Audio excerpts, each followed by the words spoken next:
चलिए प्रश्न को देखते हैं। मान लीजिए a कामा b एक परिभाषित एक फलन f है इस प्रकार की सभी x जो a कामा b से हैं के लिए f डैश x बड़ा है 0 से, तो सिद्ध कीजिए कि a कामा b पर f एक वर्धमान फलन है। इस प्रश्न को हल करने के लिए जो मुख्य अवधारणा होगी, मुख्य अवधारणा सबसे पहले हम जानेंगे कि यदि f डैश x ये बड़ा हो 0 से, तो जो f ऑफ x होता है, f ऑफ x एक अवकलनीय फलन होता है।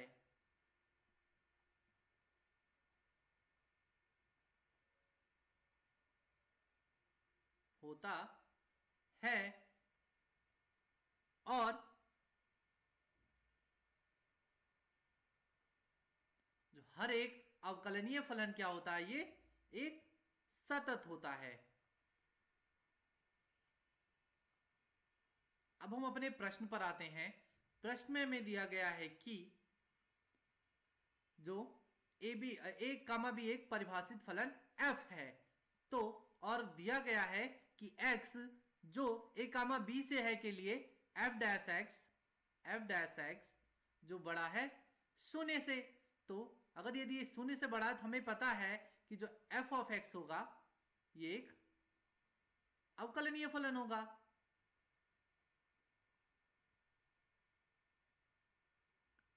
और हर एक अवकलनीय फलन क्या होता है, सतत होता है, यह हमें पता है। तो इसलिए हम यहां से कह सकते हैं कि जो f ऑफ x है ये a कामा b पर सतत है।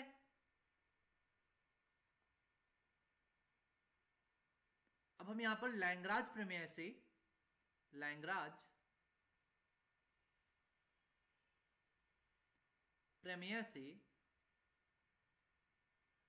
हम यहां से कह सकते हैं कि जो मान लें यहां पर कि जो x1 और x2 ये कहां से हैं, a कामा b से है, और जो c है ये भी कहां से है, a कामा b से है।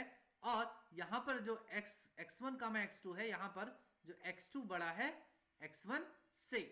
तो यदि हम यहां पर लैग्रांज प्रमेय लगाएंगे तो यहां से क्या हो जाएगा, f डैश c बराबर f of x2 minus f of x1 बटे x2 माइनस x1 के तिरे गुणा करेंगे तो यहां से हमें क्या मिल जाएगा, f of x2 minus f of x1 बराबर f डैश c और गुणे में x2 माइनस x1 के।